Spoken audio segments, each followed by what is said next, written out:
E a terceira circunstância na qual é admitida a retroação é a declaração de inconstitucionalidade. Então, nada obstante, tenhamos aqui o princípio da irretroatividade consignado no artigo 153A, existem 3 circunstâncias nas quais a lei tributária poderá retroagir: lei interpretativa, lei penal benigna e declaração de inconstitucionalidade. Bom, esse artigo 153A da Constituição da República, ele parece, discrepar do que está consubstanciado no artigo 105 do CTN. E aqui temos uma dúvida, e essa dúvida paira no que concerne aquele fato gerador complexivo, que alguns na doutrina atribuem ao fato gerador do imposto de renda.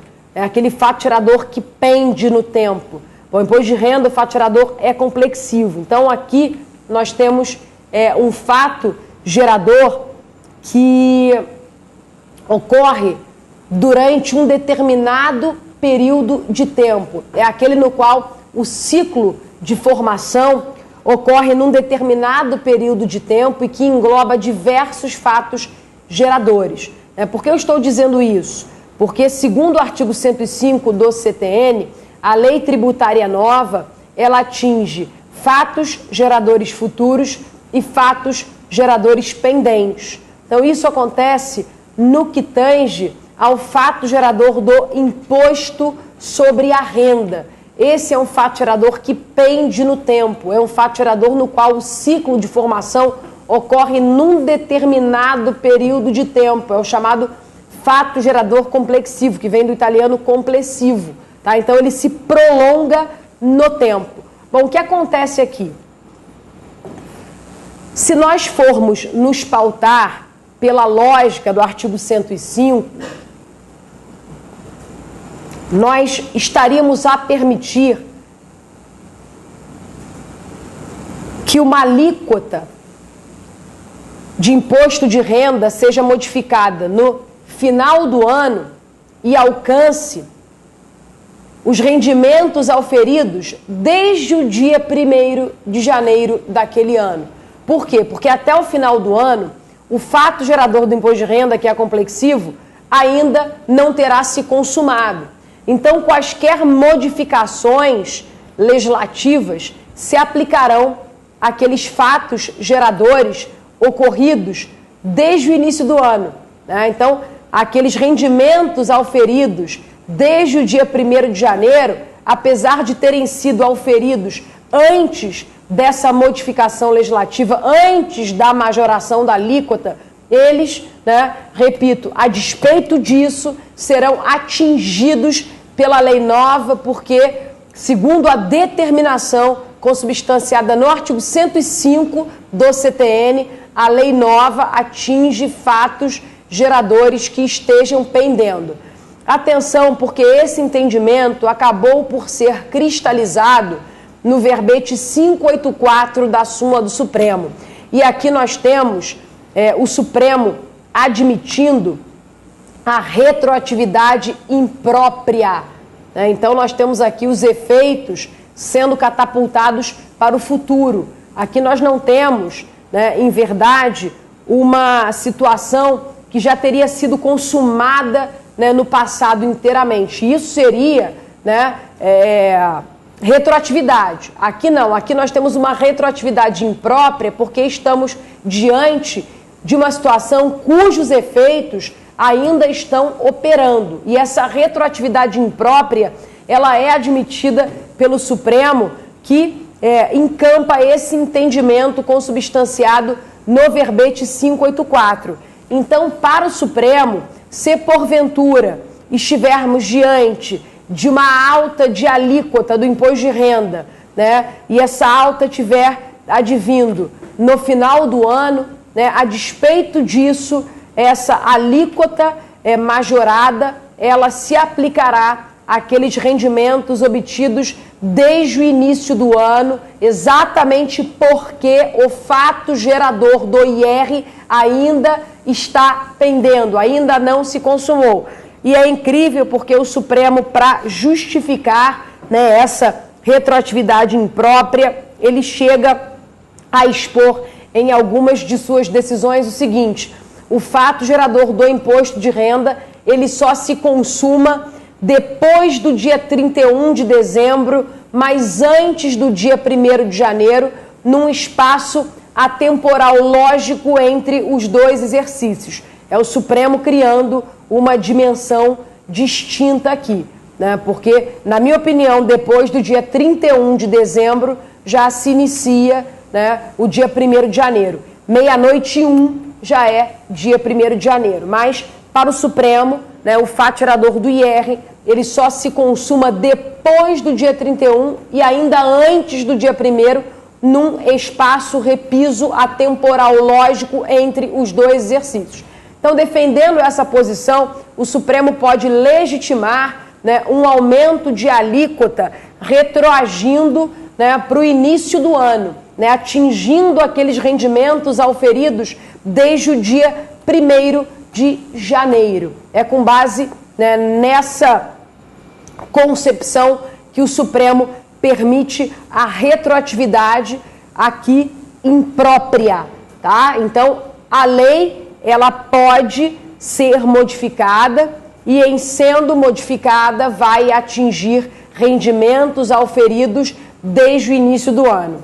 Bom, gente, a doutrina, encarando aí a jurisprudência do Supremo, ela a critica sobremaneira. Nunca deparei com um único autor que não fizesse críticas a esse entendimento cristalizado no bojo do verbete 584. Né? Para a maioria da doutrina, e aqui nós temos como precursores das críticas o Ives Gandra da Silva Martins, o Sampaio Dória, né, que é um autor de peso, é um clássico do direito tributário, né? Eles combatem veementemente essa posição do Supremo, aduzindo o seguinte: ora, no imposto de renda nós temos o sistema de bases correntes. Então nós não vamos considerar, né, um único fato gerador, como se houvesse apenas um fatão gerador de imposto de renda. Cada aquisição de disponibilidade é um fato gerador independente. Então isso é importante. Aqui a nossa Constituição adota o sistema de bases correntes, de sorte que a cada aquisição de disponibilidade nós temos um fato gerador de imposto de renda distinto, né? Então, essa posição, ela chancela o sistema de bases correntes que foi flagrantemente adotado pela Constituição da República de 88. Então, a lei publicada posteriormente à aquisição de disponibilidade jamais poderia retroagir para alcançá-la. Então, aqui nós temos algo bastante interessante. O total de rendimentos obtidos no período anual, ele expressa a base para o cálculo do imposto de renda. Aqui nós não temos a hipótese de incidência. Então, nós temos uma baliza no tempo, que é o exercício financeiro. E esse total de rendimentos obtidos ao longo do ano, ao longo do exercício financeiro, não vai expressar a hipótese de incidência do imposto de renda. Aqui não é um fato gerador. Aqui nós temos a base para o cálculo, de modo que devemos considerar o fato gerador do imposto de renda como ocorrido no dia 1º de janeiro por uma ficção jurídica. Então, por exemplo, né, a lei que vige no dia 1º de janeiro do ano de 2024, né, vai ser a lei a nortear os rendimentos auferidos ao longo daquele ano. Se advier alguma modificação no meio do ano 2024, essa modificação só poderá ser considerada para os rendimentos auferidos em 2025. Então, o que acontece aqui? Pelo sistema de bases correntes, né, segundo a corrente desses autores, o que acontece aqui é bastante justo, porque nós já sabemos a que alíquota seremos tributados desde o início do ano, né, de acordo com a lei que vige no dia 1º de janeiro. Então, esse ano de 2024, por exemplo, eu já sei que se advier qualquer modificação concernente a essa legislação norteadora, né, dos meus rendimentos, essa modificação só será, né, aplicada para os rendimentos auferidos no ano seguinte. Então, no início de 2024, no dia 1º de janeiro do ano de 2024, eu já sei com base em que lei, com base em que alíquota eu vou apresentar minha declaração em abril do ano de 2025. Isso sim é respeitar a um só tempo a irretroatividade, a legalidade e a anterioridade. Então, isso que o Supremo faz, permitindo que modificações advenham no final do ano e atinjam aquisições de disponibilidade do início do ano, isso, na verdade, vilipendia, né, a própria irretroatividade constitucional. Isso, além de vilipendiar a irretroatividade, vilipendia também a legalidade, porque no momento em que eu auferi aqueles rendimentos, não havia lei dispondo naquele sentido, no sentido de que a alíquota era de 2x. A lei dispunha no sentido de que a alíquota era de x. E outra, viola também anterioridade, né? Viola o princípio da não surpresa. Então, são 3 princípios vilipendiados nesse verbete até hoje defendido pelo Supremo, o verbete 584.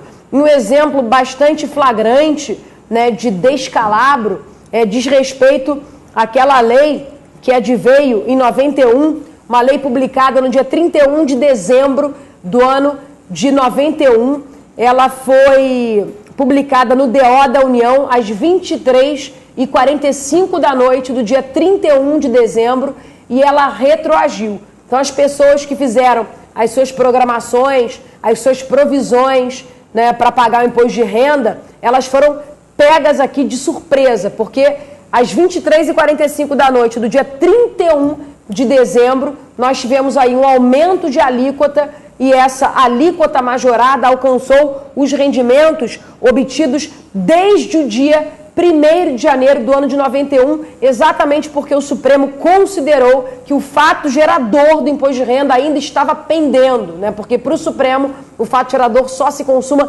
depois do dia 31, mas antes do dia 1º. Então isso é um absurdo metodológico, né? Uma decisão teratológica do Supremo que vai de encontro não só à irretroatividade, mas também de encontro à legalidade e à anterioridade. Um absurdo jurídico que o Supremo continua defendendo. Nós tivemos até uma experiência aqui com, eu não estou com o número da decisão, mas com uma decisão do Supremo referente à contribuição social sobre o lucro líquido, né, porque a União, na ocasião, havia havia instituído essa contribuição, foi por intermédio da medida provisória 22 de 88, e essa era uma contribuição que seria calculada sobre o lucro apurado em 31 de 12 de 88.